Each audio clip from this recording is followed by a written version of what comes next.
Diascofoot, le miroir du football de la diaspora congolaise.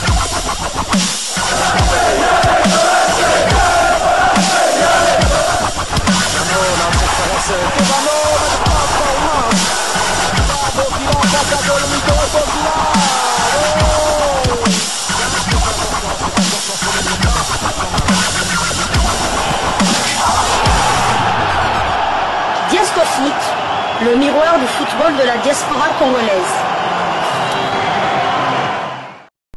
Vous êtes sur Diascofoot, le miroir du football de la diaspora congolaise.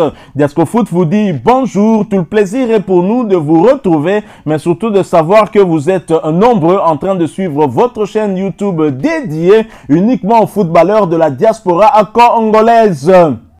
C'est l'heure de partager avec vous quelques news que nous avons pu récolter pour vous, des news concernant la tanière des léopards de la République démocratique du Congo, et cela dans le cadre de cette deuxième livraison sportive de ce dimanche 22 décembre 2024. Une livraison qui nous conduit du côté d'Abidjan en Côte d'Ivoire, où nos léopards locaux, double vainqueur du championnat d'Afrique des Nations en 2009 et 2016, ont été tenus en échec par les Sao du Tchad.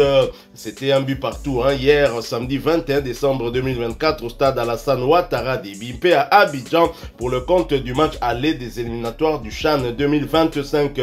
Le film de ce match nous est rapporté par le média Foot Africa. CHAN 2024, le Tchad et la RD Congo se quittent dos à dos. Le match entre le Tchad et la RD Congo s'achève sans vainqueur. Les deux équipes locales se sont accrochées et quittées sur le score nul d'un but partout. La sélection locale du Tchad a croisé le fer avec son homologue de la RD Congo ce samedi 21 décembre dans le cadre du match aller des éliminatoires du championnat d'Afrique des Nations 2024. Ces deux adversaires se sont âprement affrontés lors de la première période. Oscar Kabouit a ouvert le bal à la 19e minute, offrant l'avantage aux léopards locaux. Ils ont mené un court moment avant de se voir rattraper. À la 27e minute, Sayem a inscrit le but égalisateur, rétablissant la parité pour l'équipe locale du Tchad. La première partie de ce rendez-vous au stade d'Ebimpe d'Abidjan s'est soldée par un score nul d'un but partout. Après la pause, chaque équipe a tenté en vain de passer devant. Le Tchad et la RD Congo se sont séparés sur la marque d'un but partout, un résultat qui maintient le suspense pour la manche retour. Alors je l'ai dit, les léopards tenus en échec, parce que entre les léopards et les Sao, il n'y a quand même pas photo sur papier, mais le match ne se joue pas sur papier, c'est plutôt sur terrain. Et sur terrain, je n'ai pas vu une équipe congolaise hyper dominatrice. J'ai au contraire par moment vu une belle équipe tchadienne avec des courtes passes à la tiki-taka barcelonaise, et qui aurait pu même mettre en danger nos léopards de la RDC. Mais des circonstances atténuantes pour Otis Ngoma, peut-être. En effet, le sélectionneur des léopards a dû composer avec une équipe de léopards amoindrie à cause des problèmes administratifs tels que nous rapportent nos confrères de Média Congo. Et c'est dans un article intitulé Éliminatoire CHAN 2025, la RDC fait match nul contre le Tchad. Je vais vous lire un extrait de cet article, juste les paragraphes où l'on parle justement de ces problèmes qui ont influé sur ce match. Je ne dirais pas sur les résultats, parce que sur le terrain, on avait quand même 11 léopards contre 11 Sayo. La différence est peut-être faite au niveau des changements, où la République démocratique du Congo n'avait pas une grande marge de manœuvre, contrairement à son adversaire du jour. L'équipe congolaise a évolué dans un contexte difficile, avec seulement 2 remplaçants disponibles sur le banc en raison de problèmes administratifs concernant plusieurs joueurs. Des sources proches de la Fédération congolaise de football, FECOFA, ont indiqué que 11 joueurs n'ont pas été qualifiés pour ce match à cause d'incohérences dans leurs documents d'identité. En effet, les informations contenues dans leur passeport ne correspondaient pas à celles enregistrées dans leur licence CAF. La RDC devra trouver une solution rapide pour régulariser cette situation avant le match retour prévu dans une semaine à Kinshasa, soit le 29 décembre à 17h au stade des Martyrs. Pour rappel, la 8e édition du CHAN se déroulera du 1er au 28 février 2025 dans 3 pays co-organisateurs à savoir la Tanzanie, l'Ouganda et le Kenya. Très chers confrères, je suis en colère. Je n'aimerais pas donner mon point de vue sur ces circonstances atténuantes peut-être pour Otis Ngoma, mais je ne dédouanerai pas Otis Ngoma. J'aimerais d'abord vous écouter, écouter votre point de vue d'abord par rapport au déroulement du match et par rapport à cette situation qui a très certainement affecté ce match. Je cite un seul nom, Siadi Badjo. Il n'aurait pas dû être dans les perches de Léopard de la RDC s'il n'y avait pas ces problèmes administratifs, des problèmes pour moi, pour ma part, que je considère très graves pour un pays qui se veut sérieux. Tout à fait, je suis hors de moi. C'est vrai que toutes ces informations, je ne les avais pas lorsque j'ai regardé le match en direct sur la télévision nationale. Je me posais la question justement pour savoir pourquoi Otis Ngoma avait titularisé Siadi Badjo qui ne joue pas du côté du tout-puissant Mazembe. Mais autant pour moi, c'est à cause de ce problème administratif, c'est invraisemblable, c'est inadmissible qu'à ce niveau-là... Je reviens d'abord plus sur le match. J'ai regardé le match, tout avait bien commencé, tout n'était pas parfait. Ouverture du score par la pépite, Oscar Kabouit, joueur dont Sébastien Desabre a donné. Léopard de Sébastien Desabre. Tout à fait, quelques minutes lors du match face à l'Éthiopie lors de la 6e et dernière journée des éliminatoires de la CAN 2025. Et ensuite, les Tchadiens ont égalisé. Ils ont eu même quelques occasions quand même pour passer devant au marquoir. Mais en seconde mi-temps, surtout vers la fin, on a essayé de tout donner, mais malheureusement, on a souvent pêché à la dernière passe et la maladresse, notamment de Jephté Kitambala. On confondait toujours vitesse et précipitation, c'est dangereux, c'est malheureux, mais il faudra remédier à tout ça le week-end prochain, justement pour le match retour. Donc, on va partir les compteurs sont remis à zéro, donc une défaite des Léopards et on reste à la maison. Un match nul, 2 buts partout, on reste aussi à la maison. Donc il faudra absolument essayer toutefois de l'emporter, même si un 0-0 nous qualifierait. Je reviens maintenant sur ce problème administratif. Tous ces joueurs ont été, je pense, parce que là, comme je vois sur le banc de touche, il n'y avait que Mwaku et Talassi. Donc on a joué sans gardien remplaçant. Donc que ce soit Jackson Lunanga qui a déjà été international, qui a déjà été appelé en équipe nationale. C'est ça. Donc ça veut dire que malgré cela, ils ont encore trafiqué les documents. trafiqué les documents. Donc Brudel et Fongue, dernièrement convoqué. Il était Comment convoqué. expliquer qu'il ait des problèmes administratifs alors que Desabre l'avait convoqué pour remplacer Timothy Fayoul? Comment ça se fait que Desabre l'avait convoqué, je pensais mes souvenirs sont bons, au mois d'octobre. Au mois d'octobre, il avait été appelé pour pallier à l'absence de Timothy Fayoulou.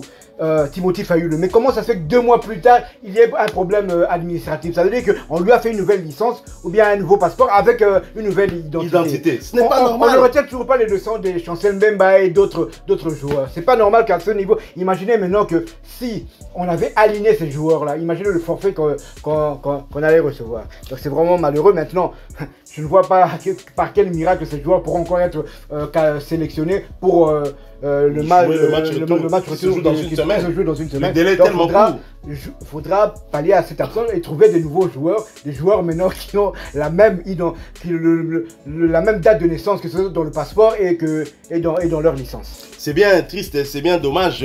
Et ça, la responsabilité incombe à la Fédération Congolaise de Football Association qui a les licences des joueurs et qui devrait être au courant dès la première minute que Otis Ngoma avait publié sa liste. Et Otis Ngoma, en sachant qu'il avait ce problème, pourquoi n'avait-il pas directement remplacé ce joueur? Parce que sur sa liste, il y avait quand même des joueurs qui étaient dans la réserve.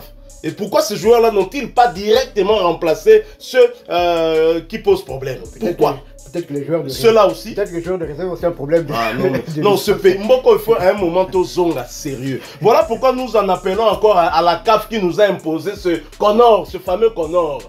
Nous voulons aller aux élections pour que les choses redeviennent normales dans cette instance qui gère le football au niveau du pays. C'est quand même dommage parce que oui, on aurait été en tout cas très très critique aujourd'hui, mais à cause de ces circonstances atténuantes qui ne dédouanent pas Otis Ngoma, qui devrait qui devrait en tout cas s'assurer qu'il n'y aurait pas ce genre de problème administratif. C'est ce que fait en tout cas Sébastien Desabre. Avec Sébastien Desabre, on a moins de problèmes, mais pourquoi avec Otis Ngoma, ce genre de problème vient 11 joueurs? C'est carrément toute une équipe. C'est toute une équipe. Et c'est bien triste. Et le Connor, comment vous qui gardez les licences des joueurs, comment il peut y avoir ce genre d'incohérence? Un gardien comme Brudel Efongue qui avait déjà été sélectionné chez les A, donc vous voulez nous dire que chez les A prime il avait une autre identité. C'est ce que vous voulez nous dire. Dites-nous que Brudel Efongue c'est un autre genre de problème administratif, on pourrait comprendre, mais si c'est ce problème, bon, on attend en tout cas une confirmation officielle parce que d'après nos confrères de Média Congo, c'est une source au sein de la Fédération Congolaise de Football Association qui leur a donné cette information. Donc là, mais la certitude est qu'il n'y avait que 2 joueurs sur le banc de tout. Ah voilà, ça c'est le fait. Et Talas Sider, les 2 joueurs sont montés sur la donc on a joué sans gardien réserve. Imaginez-vous si Siad se blessait lors des 10 premières minutes du match. On est terminé comment? On est terminé sans gardien de but. Peut-être que Jefté Kitambal allait prendre sa place là-bas. C'est vraiment triste. C'est triste pour ce pays. Tout à fait. Nakotana nous moi Lingala. C'est vrai que Koko Sabamboula wana. Bon, nako encourager en côté mais ça il comment que ça les maka na bamboka ebelé Afrique surtout Afrique subsaharienne. Bon, nettement ça vous n'a pas les gars.